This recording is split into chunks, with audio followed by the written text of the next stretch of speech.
ஜியூபியாங் தி ஸ்போக்ஸ்பர்சன் த prudent attitude, இது ஒரு விவேகமான நடவடிக்கை டுவர்ட்ஸ் ஆர்மி எக்ஸ்போர்ட்ஸ். எல்லாரும் தம் பக்கத்தில் உள்ள வியாபாரத்தை அப்படித்தான் பண்ணுவாங்க.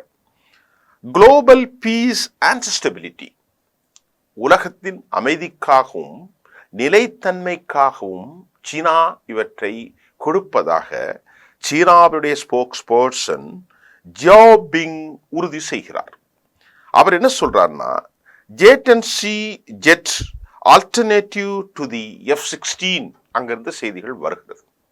அமெரிக்காவின் தந்திரோபாய இராணுவ செழுமை கொண்ட பல யுக்திகளை கொண்ட J-15, J-16, J-35, J-22 F-15, F-16, F-22, F-35 F-35 எல்லாம் தவிர்த்து லைட் சிங்கிள் இன்ஜினான F-16க்கு சமமான J-10C தான் நாங்கள் கொடுக்கிறோம் என்ற கருத்தும் சீனாவிலிருந்து வெளியாயிருக்கிறது. ஈரான் இதை வாங்குவதற்கு அதிக ஆர்வம் காட்டியது. காரணம் என்னவென்றால், அந்த போர் 12 நாட்களில் மிசைல் அட்டாக்கின் மூலமாக அல்-ஃபத்தா, சிஜீல், கொரம்சம் 4, கைஃபர் ஷெகான் இன்னும் பல கொடூரமான தாக்குதல்களை அவர்கள் நடத்தினார்கள். 33,000 நிலைகள் நடத்தினார்கள். பல்லாயிரக்கணக்கான மக்கள் நாட்டை விட்டு வெளியேறினார்கள். ஆனாலும் முழுமையாக ஈரானுடைய வான் பரப்பு, ஏர் சுப்பீரியாரிட்டி எங்கள் கையில் இருந்தது அமெரிக்கா சொல்கிறது. யார் சொன்னா? மற்றவர்கள் சீனா, இது இஸ்ரேலும் சொன்னது.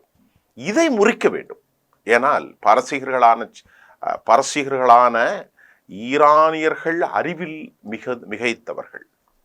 நான் ஏற்கனவே சொல்லியிருக்கிறேன், ரோமர்களை தோற்கடிக்கக்கூடிய அளவிற்கு அக்காலத்தில் சமறிவை பெற்றவர்கள், நுணுக்கமானவர்கள். ஆகவேதான் 40 வருடமாக வறுமையில் அவர்களுக்கான வாழ்வியல் நெறிமுறைகள் அமெரிக்காவால் தடை செய்யப்பட்ட போதும் அவர்கள் அதையெல்லாம் நிராகரித்து சுயாதீன வளர்ச்சி அவர்கள் பெற்றிருக்கிறார்கள். இந்த 12 நாள் போரிலும் கூட யாரும் அவர்களுக்கு உதவி செய்யவில்லை. அவருடைய நட்பு தோழன்களாக இருந்த ரஷ்யாவே அவர்களுக்கு உதவி செய்யவில்லை.